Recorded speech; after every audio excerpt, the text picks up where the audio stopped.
Hello again. Okay, this is like part two. Uh, one of the hardest things about doing this is because it's like I go through 2 or 3 days between videos and me and bigger self, larger self. Which you know what? I'm going to go ahead and share that right now about explain why I made the transition from higher self to excuse me. I just ate a little while ago and I'm like belching up orange juice from my breakfast.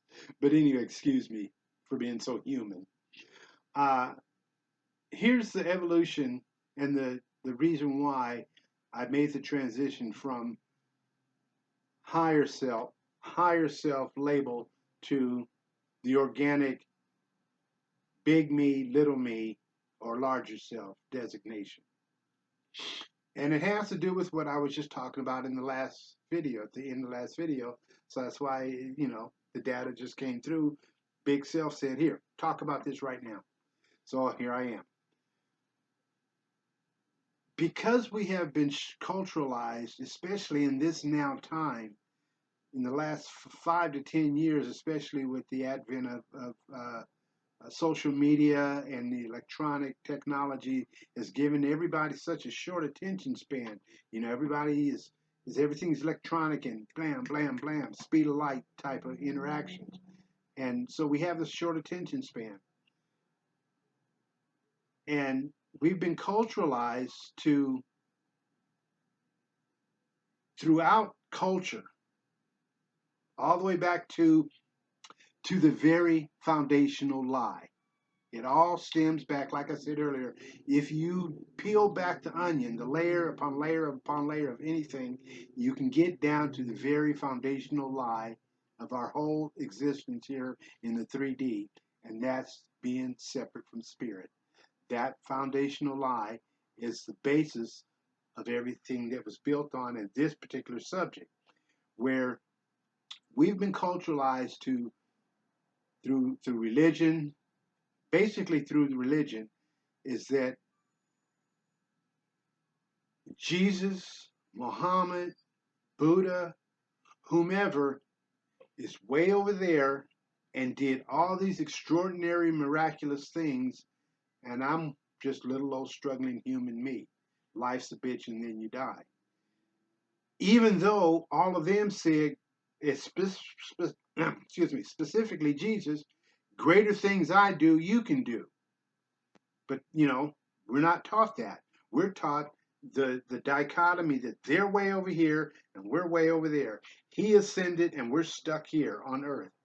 And, I've listened to a lot of people. Hell, I even said it to Hilarious. Well, easy for you to say, I'm having a conversation with Hilarious when we were face to face talking, and he was telling me some stuff, and I just, in my arrogance, for lack of a better phrase, arrogance slash ignorance, I just looked at him and go, well, that's easy for you to say. You're not in the human body, So that's where we think this is all we are. Did I lose my train of thought? I think I did, but I don't think so. So anyway, we're taught that we're separate. That's the lie. Okay, so it's easy when you say higher self, and that for as long as I've been spiritually awake, that has always been the phrase, higher self. Most people don't talk about your higher self. The higher self is way over here, just like Jesus and Muhammad and Buddha and everybody else is way over here, and we're over here. But that's the lie of separation. You've never been separate. So this is what higher self, about, I think it's maybe about 2 years ago. Yeah, it was in the early part of 2.5 years ago now. It's the early part of 2017, around the spring of 2017. Anyway, early part of 2017, the big me pointed this out to me. This whole thing, this whole dichotomy, and the lie of separation of me from it, him. her, whatever you want to call it, and that there was no separation. And so in human nature, in the way we've been culturalized, if when you say higher self, you very unconsciously, and I mean seriously unconsciously, are expressing that's over there separate from me, and I'm over here.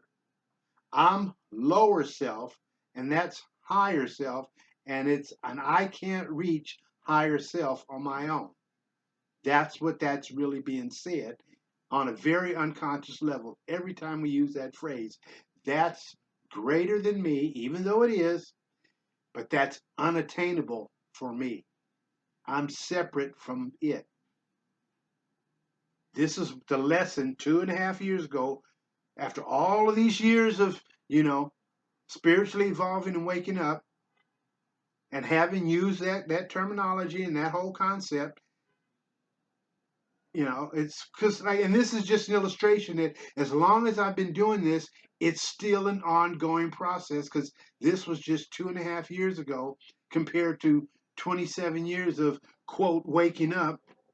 2.5 years ago, this was pointed out that, see, you're still in that separation. You still haven't got to the place of unity, oneness.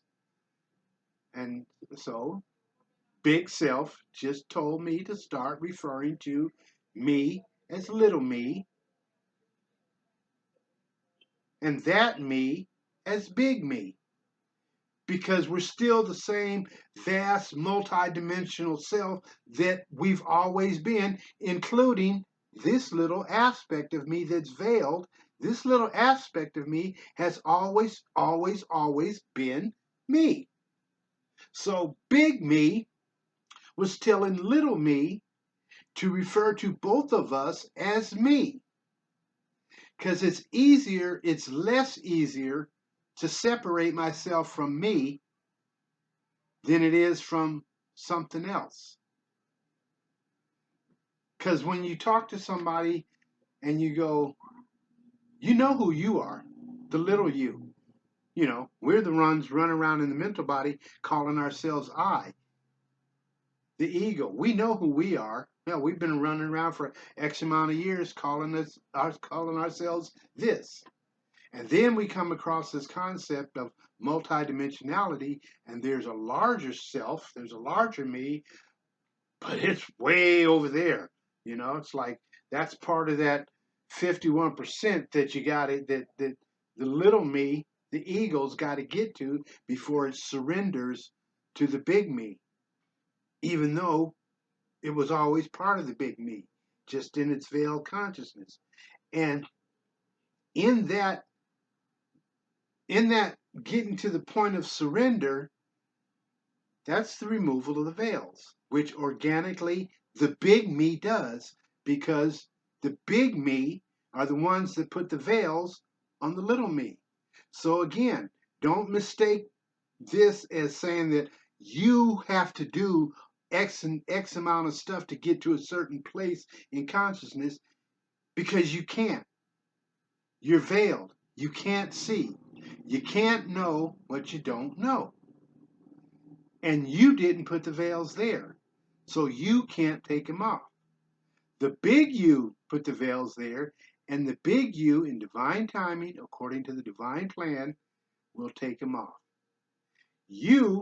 All you do is utilize the tools that I gave you, the ones that the specific. I've only shared one technology and consciousness so far, because that is the one. That's the most important one. There are a few others that, oh, I swear it took me a couple of years to even get my head wrapped around it. But once I did, it was like totally blew me away. But trust me, it just shoot right over your head. You wouldn't get it. And Elamite, Big Me has not given me the go ahead to share that yet, because you just won't get it. Again, you can't know what you don't know. You don't have it at this point in time. You don't have enough veils removed off your consciousness for you to understand what some of these other technologies are. And it's not a put down, because I went through the same thing. It took me a while and a lot of veils removed before I was able to understand and embody these larger these other technologies. But the first one that I truly believe is the most dynamic one is the rescinding of vows, the renunciation of vows, whatever you call it, the revocation of vows, whatever you want to call it. And Big U will work with you on that. Organically, one veil after another, remove those vows. And those vows and those veils are incorporated together. Just to give you an example, I had a veil removed off my consciousness about 4 years ago. This is 2019, so this was like in 2015. And I, like all these years, I've been doing this, learning and growing. When that veil was removed from my consciousness, I ran headlong into a wall, a brick wall.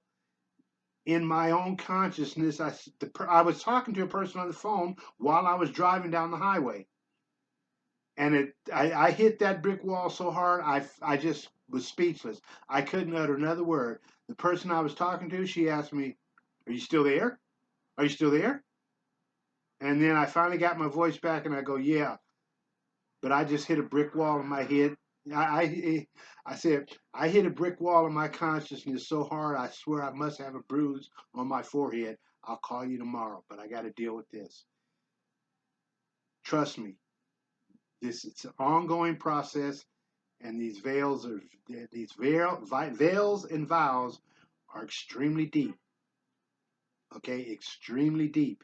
Like I said earlier, 99% of them you're not even consciously aware of. They're that deep in your psyche. But the Big U will remove them in divine timing according to the divine plan. And all you have to do is choose to trust. You, operating as your spiritual body, choose to trust the Big U.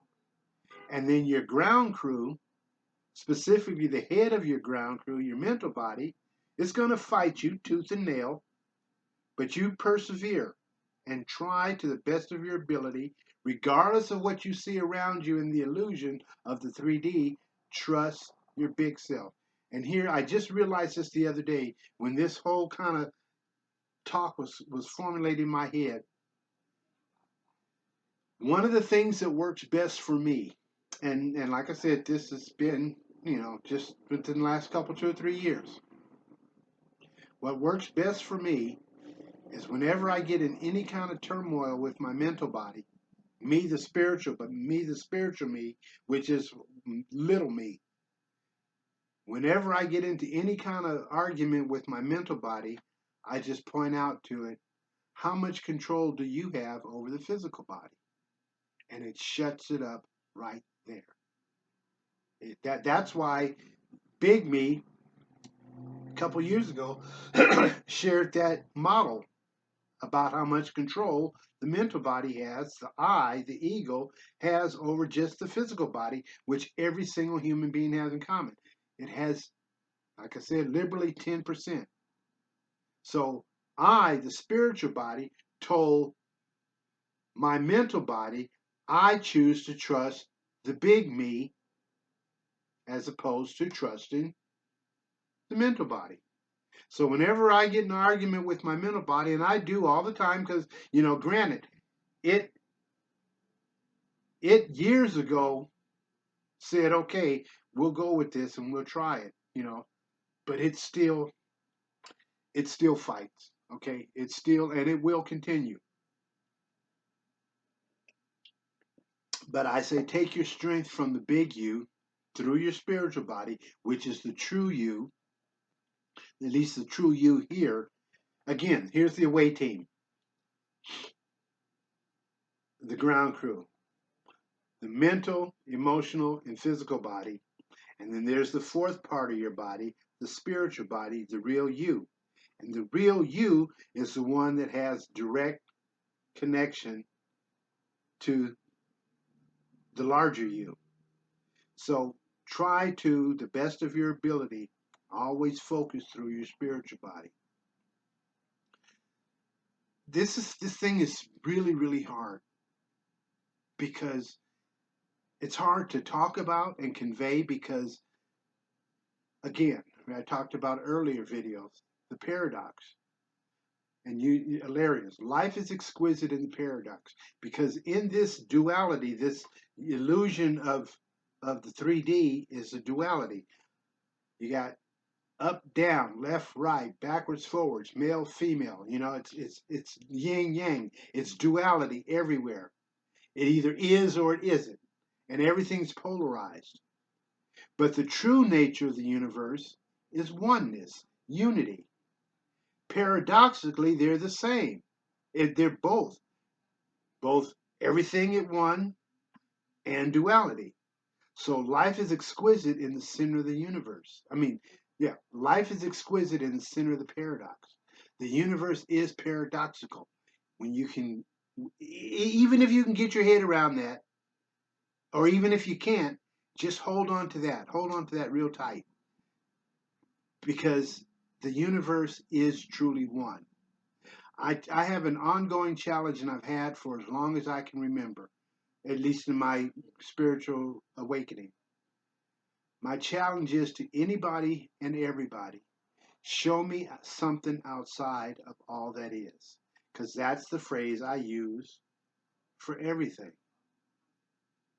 In my prayer, I will say Mother, Father, God, which incorporates the duality, male and female, mother and father, but still God. I incorporate the duality into one. And again, the macro and the micro, as above, so below. If it's oneness all over and the entire universe is one, then even on this level, the entire universe is one, which is why I use Mother, Father, God. And just generically, I just call God. Actually, the only time I use the phrase Mother, Father, God is when I'm blessing my food. Thank you, Mother, Father, God, for this food. Whenever I talk about anything else, the entire universe, God, or whatever, that greater self, I usually just refer to Big Me or all that is, because I know the Big Me is aware of its oneness with all that is. So I challenge anybody, show me something outside of all that is. You just can't do it by the nature of the words, the phrase. All that is incorporates all that is. And I'm going to close with this one little piece because we're getting to close to 20 minutes. Georgianne we call, like I think I've said before, we call dreams other dimensional experiences. And Georgianne had a dream one day, one night, and the dream was she ran across Lucifer. And Lucifer came at her hard, antagonistic, but she stood her ground. And he did everything he could to get her, and she stood her ground. Hilarious always said, if you can be stopped, you will be stopped. And Lucifer came at her real hard. The quote, Dark Lord came at her real hard. She stood her ground. And then it was all said and done. He goes, okay, you passed the test. And they went and had a beer. And they laughed about it. And that was her other dimensional experience. She sat and drank a beer with Lucifer, and they both laughed about how none of this is real. It's all a show. He plays a character, and his character is to be the antagonist. And if you can be stopped, you will be stopped. Okay, I'm going to leave it there. Blessings on your journey. I love you dearly. Bye-bye.